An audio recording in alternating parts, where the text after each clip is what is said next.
네, 48장 1절부터 보기 전에 어, 우리가 어제 못 봤던 부분이 있는데 47장 뒷부분을 우리가 못 봤습니다. 못 보고 그냥 지나갔는데 47장 뒷부분을 보면은 29절에 야곱이 요셉을 불러서 어, 어, 내 손을 내 허벅지 아래에 넣고 인애와 성실함으로 내게 행하여 애굽에 나를 장사하지 아니하도록 하라. 내가 조상들과 함께 눕거든 너는 나를 애굽에서 매하다가 조상의 묘지에 장사하라. 이렇게 부탁한 것이 있습니다. 이것과 연계해서 보면 좋겠는데요. 이스라엘이 요셉에게 이런 명령을 한 것은 분명히 하나님 말씀을 알고 있고 그것을 믿는 믿음으로 요셉에게 이렇게 명령한 것이 분명하죠. 하나님이 아브람부터 하셨던 약속이 너의 민족이 이방에서 객이 될 것이지만 다시 이 땅으로 돌아오게 될 것이라고 하나님께서 아브라함에게도 약속하셨고 야곱에게도 그 말씀을 똑같이 약속을 하셨습니다. 약속이자 또 명령이기도 하죠. 애굽 땅에 정착을 하면 안 되는 거예요. 애굽 땅은 말 그대로 잠시 머무는 땅이 되어야 하는 것입니다. 다시 가나안으로 돌아가야 되는 것입니다. 그래서 그것을 잊지 않아야 되고 그것이 약속이기도 하고 명령이기도 하다는 사실이 아주 중요합니다. 그래서 이제 야곱이 요셉에게 이런 맹세를 시키는 것은 야곱이 가지고 있는 이 하나님을 향한 그 믿음, 이 믿음이 요셉을 통해서 계속해서 이어져 나가기를 원하는 것이죠. 그런 맥락에서 48장도 좀 보면은 좋겠습니다. 요셉이 아버지가 병들었다는 것을 듣고 자기 아들들을 아버지에게로 데리고 갑니다. 아버지가 이제 사실 날이 얼마 남지 않았다는 것을 요셉이 알게 된 것이죠. 그리고 자기 아들을 데리고 갑니다. 분명히 자기 아들들이 아버지인 야곱의 축복을 받기를 원하는 마음으로 데리고 간 것일 겁니다. 단순히 그냥 우리 아들들 잘 되게 해주세요. 단순히 그런 건 아닙니다. 요셉에게 있어서는 문하세와 에브라임이 하나님의 언약의 백성 안에 들어오기를 원했던 것이죠. 요셉에게 좀 염려가 되는 것이 하나 있었다면 아들들에 관해서 염려가 되는 것이 있었다면 므낫세와 에브라임이 전통적인 이 아브라함 자손의 피의 그 혈통이 아니라는 거예요. 므낫세와 에브라임은 요셉이 애굽 땅에서 얻은 어, 그 아들들이잖아요. 그 애굽의 아내를 통해서 얻은 아들들입니다. 그래서 전통적인 아브라함의 혈통이 아니잖아요. 그래서 이 아브라함으로부터 이어오는 이 언약적 그 혈통에서 벗어나게 될까? 하나님의 백성에서 벗어나게 될까? 요셉이 좀 염려가 됐을 겁니다. 그래서 아버지가 죽기 전에 꼭 이 아들들이 아버지로부터 축복을 받고 언약의 혈통 안으로 들어왔으면 좋겠다는 바람이 있어서 야곱에게 데리고 간 것일 겁니다. 그리고 이제 야곱이 축복을 해주는데요. 야곱이 해주는 축복도 단순히 우리 손자들 잘 되라, 건강해라, 하는 일마다 잘 되라, 그런 게 아니고요. 선지자로서 지금 축복을 하고 있는 겁니다.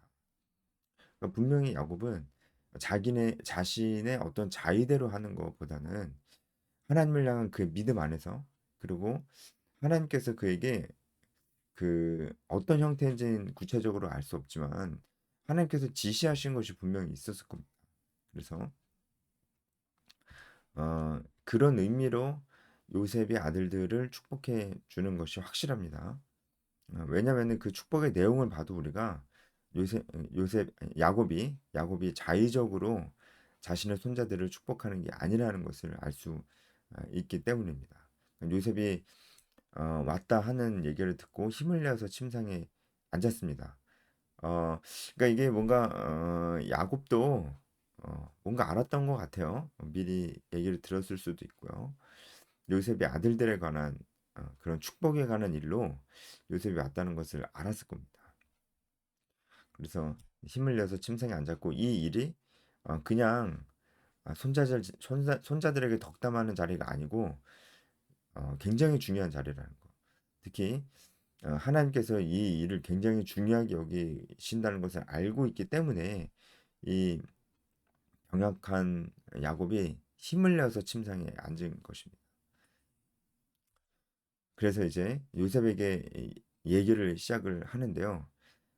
이 한마디 한마디가 굉장히 의미심장한 것이라고 할 수 있죠. 루스에서 나타나신 하나님에 대해서 얘기합니다. 루스는 어디입니까? 베델이죠.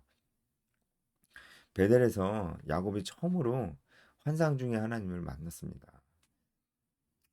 굉장히 감격스러운 순간이었고 야곱의 인생에서 그때 일을 아직도 잊지 않고 있는 것입니다.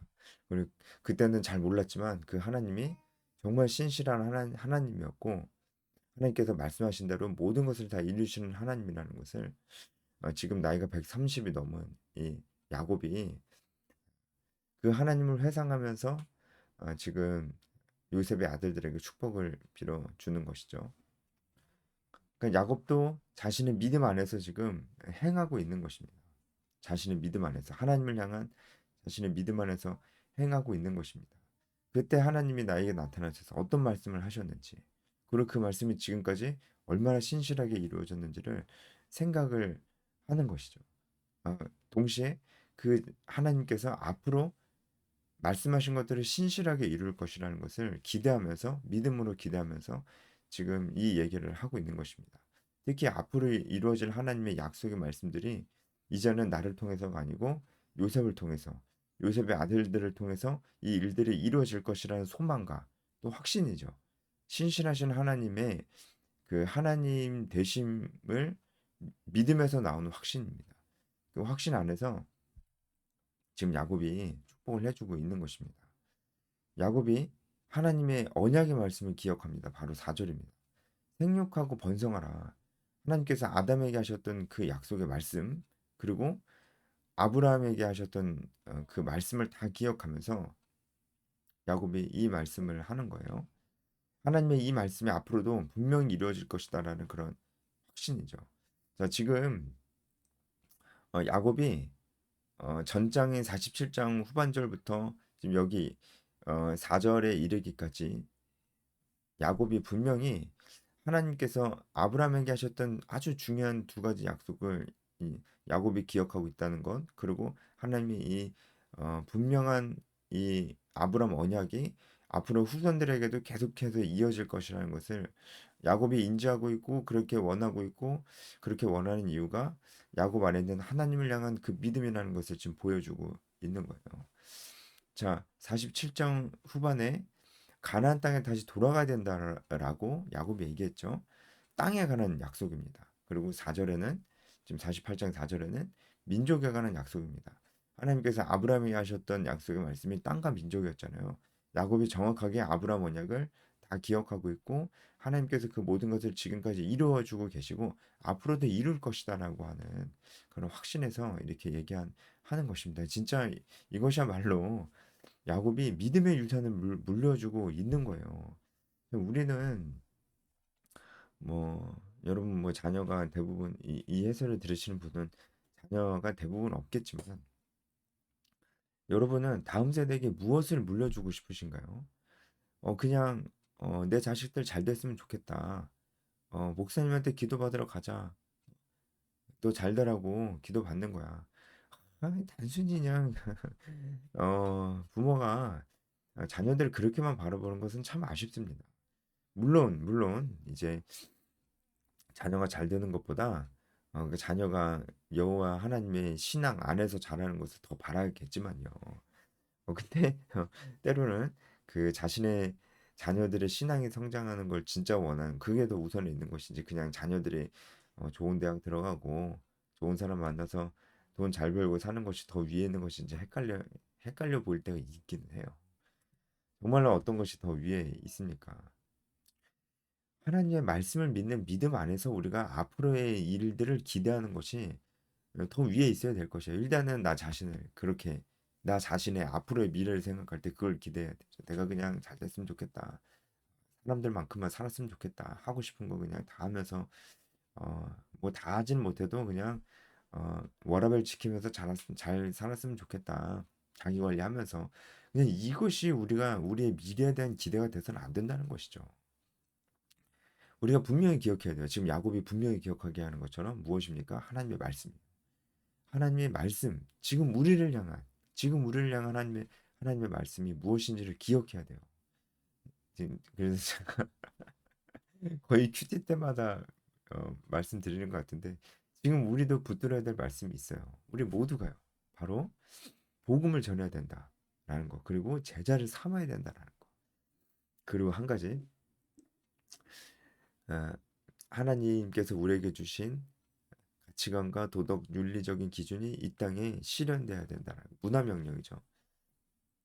정복하고 다스려라라고 하는 이 명령에 우리가 순종해야 된다는 건 세상 끝날까지 함께 하시겠다는 그 약속을 믿어야 된다는 것. 이 믿음으로 우리가 지상명령 성취, 문화명령을 순종하는 것을 우리 인생의 목표로 삼아야 된다는 것. 이것이 우리가 붙들어야 될 말씀이거든요. 다른 게 없어요. 진짜 이거예요. 너무 심플해요. 잊으면서 살면 안 돼요. 예배를 아무리 수요 예배 금요 찬양 주일에 예배를 몇 번을 드려도 그냥 은혜 받기를 원한다라는 그 한마디로 그냥 자신의 신앙생활을 잘 하고 있다는 것으로 일축해 버린다면 그것은 정말 큰 오해입니다. 예배를 많이 드리는 것이 우리의 사명이 절대로 될 수가 없어요. 한 번의 예배를 드리더라도 우리의 중심으로 예배를 드리고요. 다른 우리에게 주어진 시간을 우리가 하나님께서 우리에게 주신 이 명령과 약속의 말씀을 기억하며 내 삶 속에 그것을 구현해 나가고 있는가? 내 삶이 하나님의 말씀을 믿는 믿음의 고백이 되고 있는가? 하나하나가 그렇게 되고 있는가를 우리가 봐야 됩니다. 이것이 정말로 중요합니다. 그렇지 않으면 어느 순간 우리에게 있어서 예배는 그냥 종교 행위가 돼버려요. 그러기가 너무 쉽습니다. 어, 그것이 굉장히 우리가 행위적인 종교, 믿음의 종교가 아니고 행위의 종교로 변질시켜 버리게 돼요. 제가 없는 얘기 하는 게 아니고요. 교회 역사 가운데 이런 일은 늘 있었습니다. 늘 있었어요. 이스라엘 백성도 나중에 그렇게 됐잖아요. 그래서 우리가 늘 그것을 경계해야 될 것입니다. 그런 의미에서 이 야곱의 유언과 같은 이 그 축복들은 아주 중요한 것이라 할 수 있겠습니다. 5절에 에브라임과 므낫세가 르우벤과 시므온처럼 될 것이다. 이제 르우벤은 장자잖아요. 그러니까 에브라임과 므낫세가 장자와 같은 권한을 갖게 될 것이다라고 얘기하는 것일 수도 있고요. 그냥 르우벤이 그리고 시므온이 야곱의 아들들의 대표성을 띄고 지금 얘기하는 것일 수도 있어요. 그러니까 에브라임과 므낫세도 내 아들처럼 될 것이다 이렇게 얘기하는 것일 수도 있습니다. 실제로 에브라임과 므낫세는 나중에 야곱의 다른 아들들과 아주 동일하게 이스라엘의 12지파의 그 땅을 배분받게 되죠. 에브라임 따로 므낫세 따로 다 땅을 배분받게 됩니다. 진짜 이스라엘의 12조상과 같은 권한을 갖게 되죠. 그리고 특별히 에브라임은 유다 지파와 함께 어 나중에 이제 나중에 이스라엘의 남북으로 갈라지고 나서도 에브라임은 유다 지파와 함께 하나님의 언약의 정통성을 이어가는 그런 지파가 됩니다. 사실 우리가 생각해 보면은 어, 예수님께서 유다 지파에서 나오셨기 때문에 다른 지파들은 결국에는 하나님의 언약의 정통성에서 벗어나게 되거든요. 유다 지파만이 오직 하나님의 언약의 정통성 안에 있게 되는 것입니다. 그런데 그 가운데 에브라임도 끼게 됐다는 것은요. 하나님께서 요셉을 하나님의 언약의 정통성 가운데 어, 포함시키셨다는 거예요. 이것은 아주 놀라운 사실입니다. 예, 아주 놀라운 사실이에요. 하나님께서 왜 놀랍냐면은 이 이방의 피가 섞인 이 에브라임을 하나님의 언약의 정통성 가운데 두셨다는 것은 어, 결국은 에브라임의 믿음을 본 게 아니고 요셉의 믿음을 본 거예요. 한마디로 믿음을 보시고 언약의 정통성 가운데 포함시키셨다라는 것은요. 지금 어, 결국은 예수 그리스도 이후에 아브라함의 혈통적인 아브라함의 민족들이 하나님의 백성이 되는 것이 아니고 믿음을 보시고 하나님께서 믿음을 보시고 결국에는 하나님의 백성을 삼으실 거다라는 것을요. 지금부터 보여주고 계신 거예요. 에브라임을 야곱의 아들들처럼 여겼다는 것은요. 결국은 믿음을 보시고 요셉의 믿음을 보시고 이렇게 하시는 거잖아요.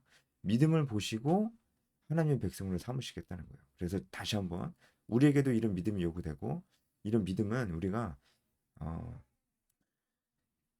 예배를 많이 드리는 것에서 나오는 것은 아닙니다. 그것이 아예 아니란 얘기는 아니에요. 예배를 많이 드리는 게 좋아요. 이거 좋습니다. 좋은데 그거보다는 우리 삶 속에서 직장에서 사람들 속에서 가정에서 일상에서 우리의 믿음이 진짜 표현이 돼요. 그만큼 믿음이 중요합니다. 그러니까 이 부분이 믿음이 정말 중요하다는 것을 보여주고 있습니다. 6절에는 무슨 말이냐면 에브라임과 므낫세만 언약적 혈통 안으로 들어오고 앞으로 태어날 요셉의 아들들은 그렇지는 여기 포함될 수는 없다라는 것을 얘기하는 겁니다. 그리고 7절에 갑자기 라헬의 얘기를 하는데요. 그만큼 야곱이 라헬을 사랑했다는 얘기도 되고요.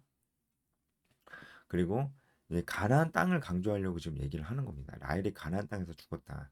그러니까 에브라임의 할머니가 가나안 땅에서 죽었다. 그걸 꼭 기억해라. 그래서 너네 가나안 땅으로 꼭 와야 된다라는 것을 얘기하는 것이기도 합니다.